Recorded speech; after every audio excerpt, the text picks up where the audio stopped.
Assalamualaikum warahmatullahi wabarakatuh. Saatnya kami berbagi informasi kepada Anda, pemirsa Hayat TV di Jurnal Kotim kali ini. Dan untuk Jurnal Kotim selengkapnya yang sudah disusun tim redaksi kami bersama saya, Muhammad Haikal.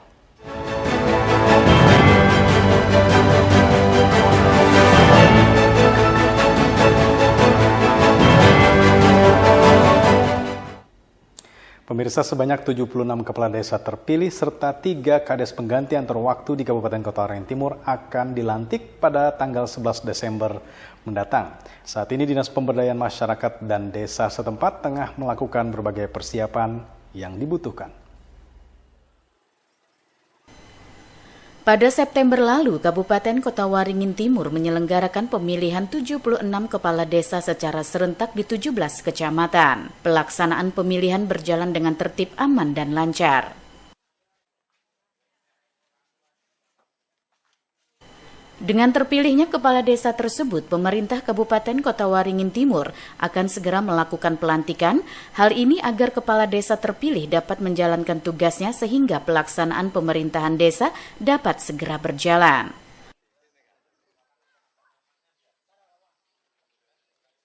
Kepala Dinas Pemberdayaan Masyarakat dan Desa atau DPMD Kota Waringin Timur, Raihan Shah mengatakan, pelantikan kepala desa terpilih tersebut akan dilaksanakan pada 11 Desember mendatang.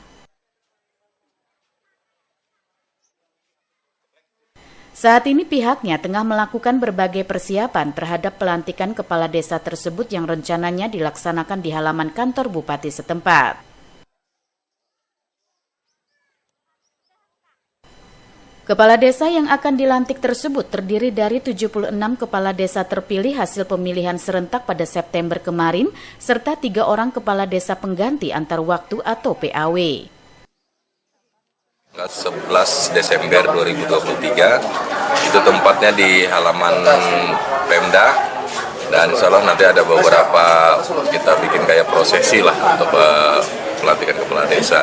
Tambahan untuk yang pelantikan itu 76 kepala desa pemilihan serentak ditambah PAW 3. Jadi 79 nanti akan dilantik pada tanggal 11 Desember 2023.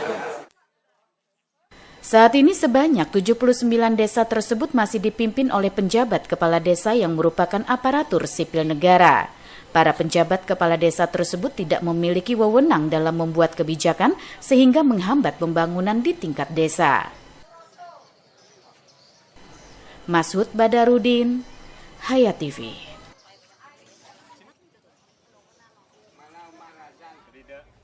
Sebagai upaya deteksi dini terkait penyalahgunaan narkoba, jajaran Satuan Polisi Pamong Praja Kabupaten Kota Waringin Timur pada Jumat kemarin jalani tes urin.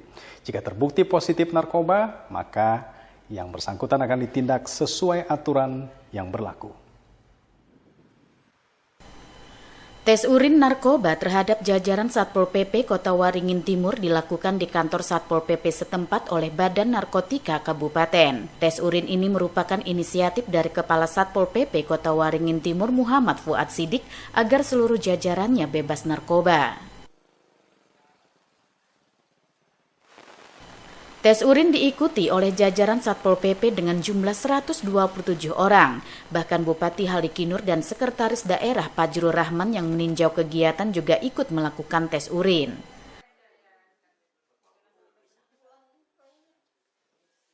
Tes urin merupakan langkah deteksi dini dalam memastikan seluruh personel Satpol PP bersih dari penyalahgunaan narkoba. Terlebih, Satpol PP merupakan garda terdepan penegakan peraturan daerah sehingga penting untuk memastikan mereka bebas narkoba.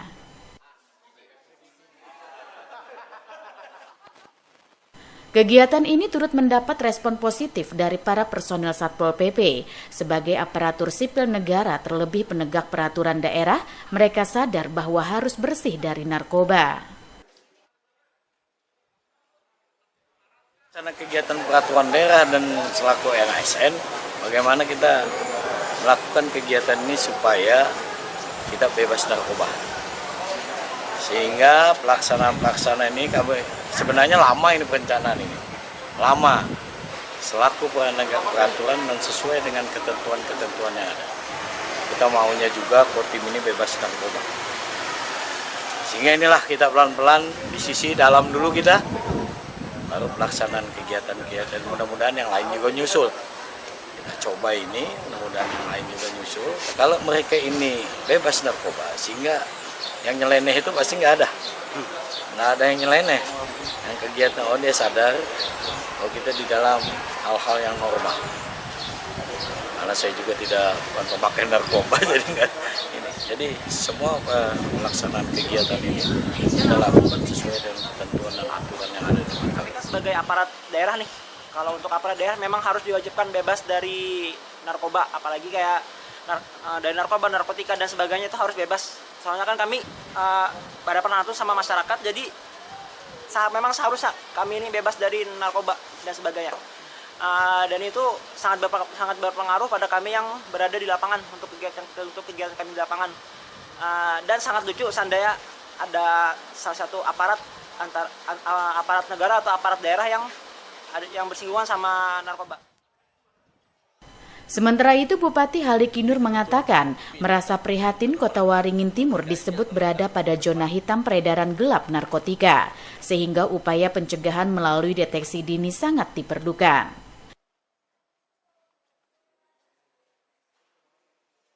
Haliki Nur juga menegaskan jika terdapat aparatur sipil negara maupun tenaga kontrak yang terlibat narkoba, maka akan ditindak sesuai dengan aturan yang berlaku.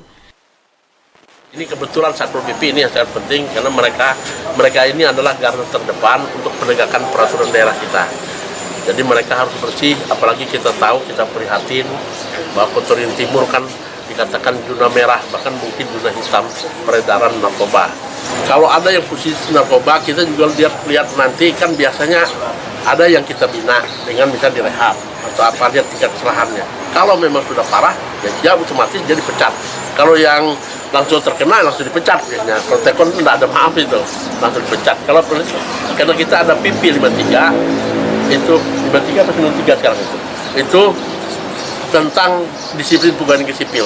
Tentu ada tahapannya, tingkat kesalahan itu.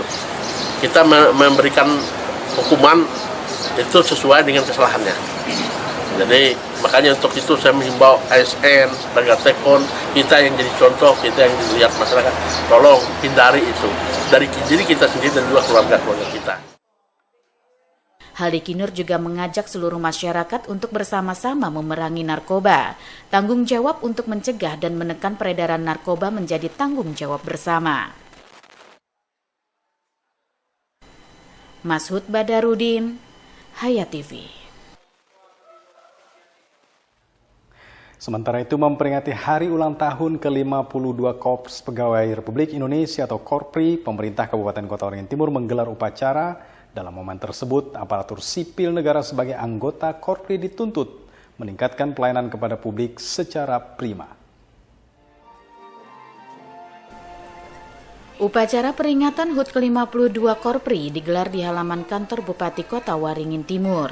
Kegiatan pada Rabu 29 November ini diawali dengan parade anggota Korpri yang berasal dari seluruh satuan organisasi perangkat daerah setempat termasuk kecamatan. Dirangkai dengan peringatan Hari Guru Nasional ke-29 tahun serta HUT ke-78 Persatuan Guru Republik Indonesia atau PGRI, kegiatan juga diisi dengan penampilan tari bakukung oleh anggota PGRI, serta penampilan atraksi dari anggota Satpol PP Kota Waringin Timur. Bupati Kota Waringin Timur Haliki Nur selaku inspektur upacara berpesan kepada seluruh ASN anggota Korpri untuk menjadikan momen pada hari tersebut sebagai penyemangat dalam bekerja dan berkontribusi melayani kepentingan publik. ASN juga diminta memerankan fungsi sebagai perekat persatuan bangsa dengan tetap fokus memberikan pelayanan terbaik kepada masyarakat.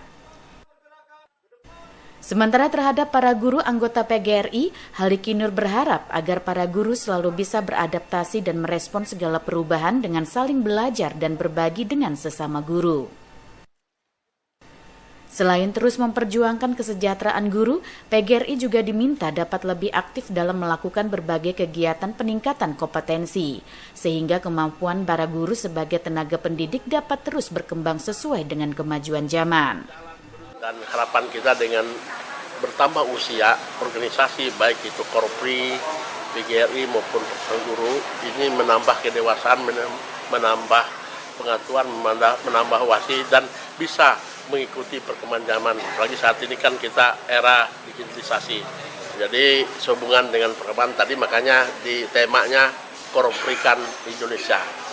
Karena Korpri adalah tulang punggung pemerintahan yang ada di Republik Indonesia ini.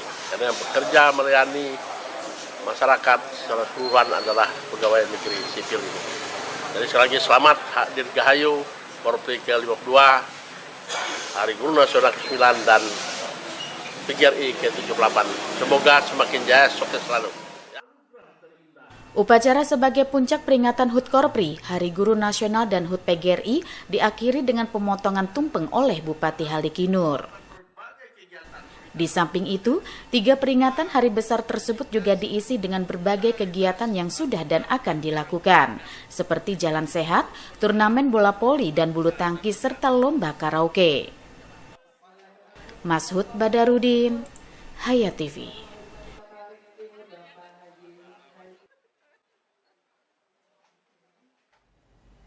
Pemirsa, masa kampanye pemilihan umum serentak tahun 2024 telah dimulai sejak tanggal 28 November 2023 hingga nanti 10 Februari 2024. Dalam pelaksanaannya, peserta pemilu harus menjalankan kampanye sesuai batasan aturan yang telah diberikan. Tahapan pemilu serentak tahun 2024 kini telah memasuki masa kampanye yang dimulai sejak tanggal 28 November 2023. Masa kampanye berlangsung selama 75 hari hingga tanggal 10 Februari 2024 mendatang. Kampanye dilaksanakan serentak untuk seluruh peserta pemilu tahun 2024, baik itu kampanye calon presiden dan wakil presiden, calon anggota DPR RI, DPD, hingga DPRD provinsi dan kabupaten atau kota.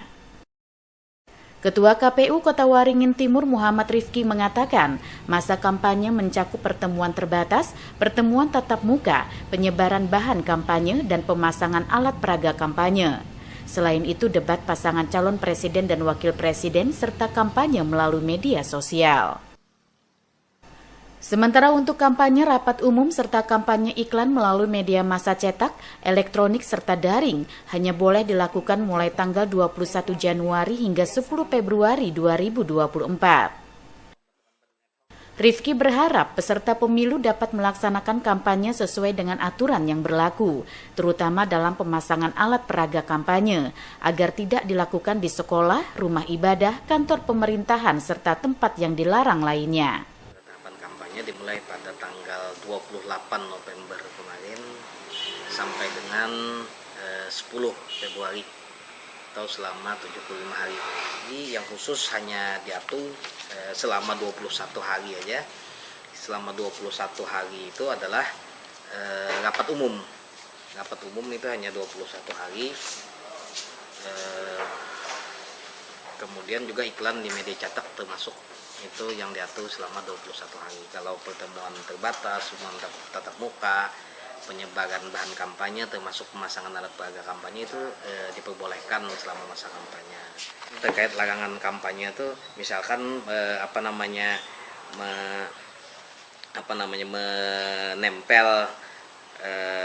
menempel bahan kampanye di tempat ibadah, di rumah sakit, nah itu tempat pendidikan, gedung-gedung atau fasilitas pemerintah, jalan-jalan protokol, jalan bebas hambatan itu standar. Nah, kemudian APK juga itu dilarang ditempatkan di tempat ibadah, rumah sakit, tempat pendidikan, kemudian gedung milik pemerintah, fasilitas tertentu milik pemerintah itu tidak boleh. Itu larangan-larangannya. Kalau larangan secara undang-undang juga ada, larangan secara undang-undang misalkan dilarang mempersoalkan NKRI, kemudian juga larangan-larangannya ya standar menurut undang-undang lah, standar tempat undang-undang dilarang misalnya membawa atribut peserta kampanye lain, itu larangan-larangan. Setelah masa kampanye berakhir, tahapan pemilu 2024 selanjutnya adalah memasuki masa tenang selama 3 hari dari tanggal 11 hingga 13 Februari 2024. Kemudian dilanjutkan dengan pemungutan suara serentak pada tanggal 14 Februari 2024. Mashud Badarudin, Hayat TV.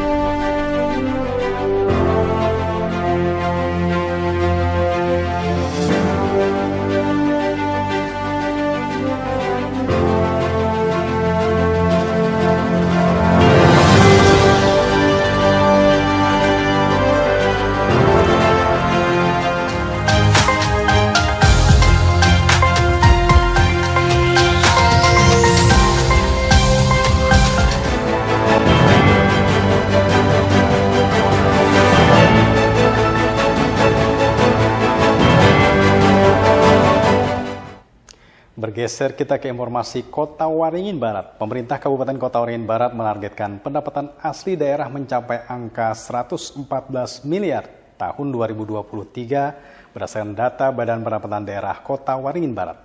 Hingga tanggal 30 November tahun 2023, realisasi PAD sebesar 72%. Pemerintah Kabupaten Kota Waringin Barat menargetkan pendapatan asli daerah mencapai angka 114 miliar rupiah di tahun 2023. Berdasarkan data dari Badan Pendapatan Daerah Kabupaten Kota Waringin Barat hingga tanggal 30 November 2023, realisasi PAD sebesar 72%. Hingga hari ini realisasi capaian PAD sekitar 82 miliar 350 juta rupiah. Dan jumlah realisasi capaian ini masih akan terus bertambah sampai dengan mencapai target 100%. Terdapat 11 jenis macam pajak daerah yang dipungut oleh Bapenda, diantaranya PBB P2, pajak hotel, pajak hiburan, pajak reklame dan pajak restoran, pajak sarang walet, pajak parkir, pajak air tanah, pajak penerangan jalan, pajak mineral bukan logam dan batuan, serta BPHTB. Dalam hal ini, Kepala Bapenda Kobar Muhammad Nursyah Iksan melalui Kabid Pendapatan Daerah Wilayah 2 Muhammad Firman mengatakan, untuk beberapa item pajak daerah ada beberapa yang masih Bapenda tingkatkan optimalisasi dalam kegiatan penagihan. Salah satu pajak daerah yang memang pada posisi saat ini yang masih sangat rendah capaian persentase penerimaannya yakni pajak sarang burung walet, yang mana saat ini baru berkisar 20% dari target penerimaan yang ditetapkan sebesar 3 miliar rupiah. Jika dinominalkan, pajak sarang burung walet baru mencapai 600 juta rupiah. Untuk capaian dari target yang telah ditetapkan untuk khususnya pajak daerah yang sebesar 114 miliar, posisi untuk pada saat ini penerimaan per 30 Desember telah tercapai sekitar 72% dari target atau sebesar 82 miliar rupiah. Tingkatkan optimalisasi dalam kegiatan penagihan untuk lebih meningkatkan pencapaian penerimaan dari target yang telah ditetapkan. Salah satu pajak daerah yang memang pada posisi saat ini memang masih sangat rendah persentase penerimanya adalah pajak walet. Selain itu, pajak reklame saat ini sudah mencapai 45% dari target 2 miliar dengan jumlah nominal sekitar 900 juta rupiah.